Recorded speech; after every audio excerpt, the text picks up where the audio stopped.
स्वागत है आपका वामनवार क्लासेज बाय मोहन सिंह में। आज हम पढ़ने वाले हैं यण संधि। यण संधि आज संधि का भेद है। यण संधि का प्रमुख सूत्र है इको यणचि। इको यणचि सूत्र जो कहता है इक स्थाने यण शार। इक के स्थान पर, इक मतलब ई,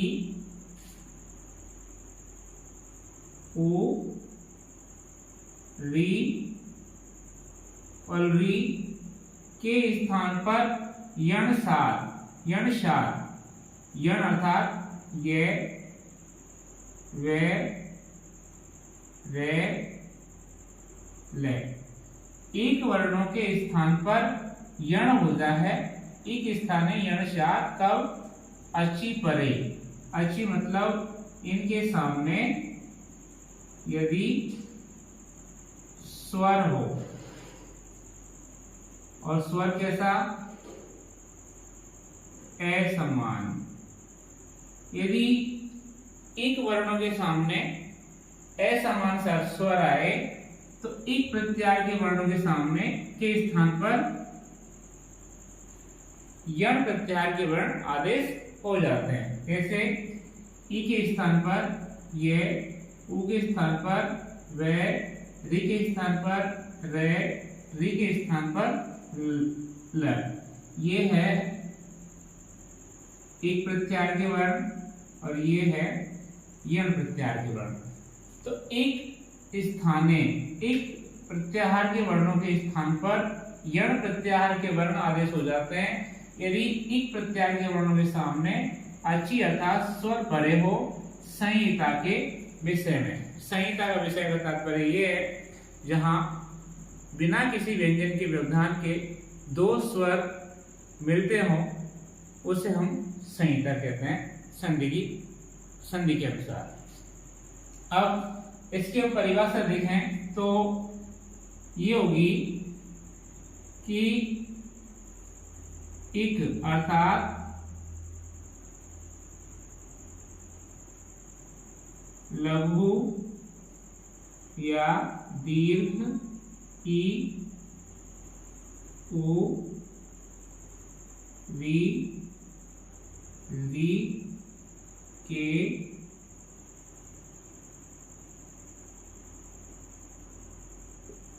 सामने असमान स्वर आए तो एक वर्ण अर्थात ई, उ,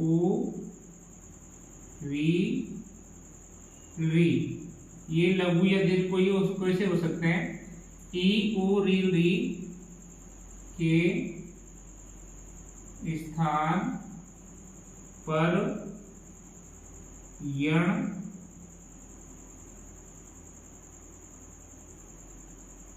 वर्ण अर्थात ये, वे, रे, ले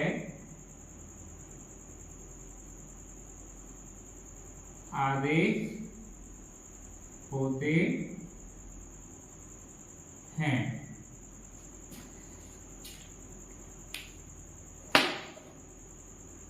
एक प्रत्याहार अर्थात ई, उ, री लघु या दीर्घ कोई सा भी हो, इसके सामने यदि असमान स्वर आए तो एक वर्ण अर्थात ई, उ, री ये भी लघु या दीर्घ ई, उ, री आए तो इनके स्थान पर यण वर्ण अर्थात ये, वे, रे, ले आदेश हो जाते हैं। वह यण संधि होती है। अब हमने आपको संधि के परिचय में बताया था कि भाई आदेश किसे कहते हैं। आदेश वो होता है जहां एक वर्ण के स्थान पर दूसरा वर्ण आता है। जैसे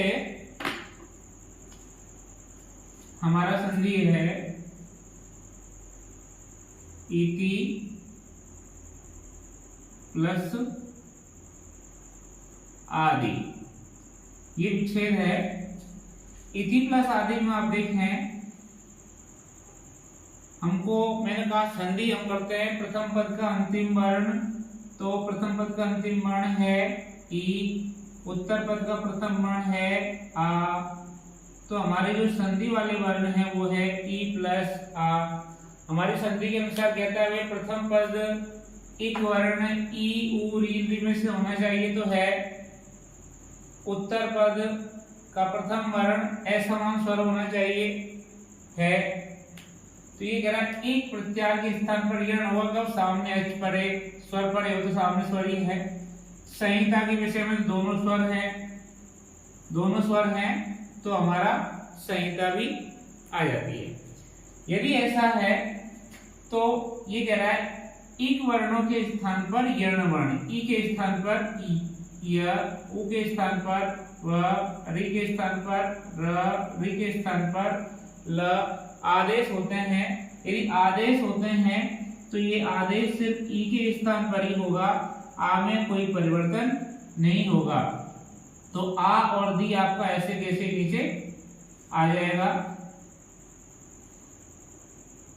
इत और ई के स्थान पर हो गया ये, ई के स्थान पर ये।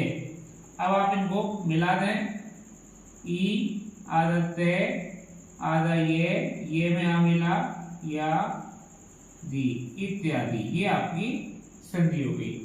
अब इस संधि में आप आदेश अच्छी तरह समझ गए होंगे कि आदेश में होता क्या है, सिर्फ एक वर्ण के स्थान पर दूसरा वर्ण आए तो आदेश, दोनों के स्थान पर एक वर्ण आए तो एक आदेश।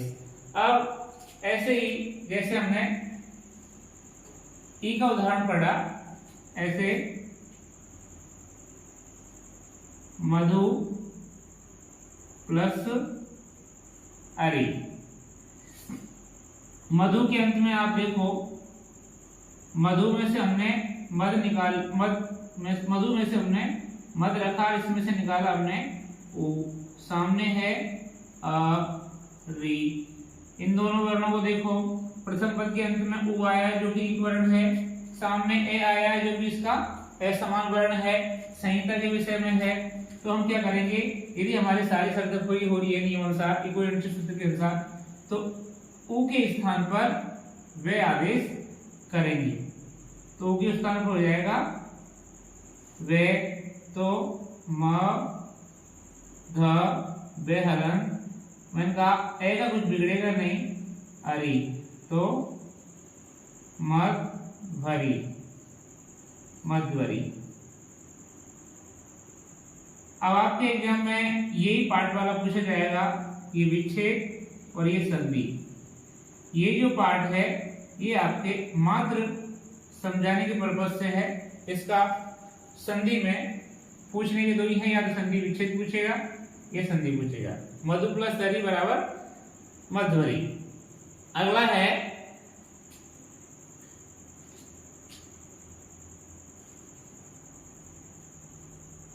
पितृ प्लस आज्ञा।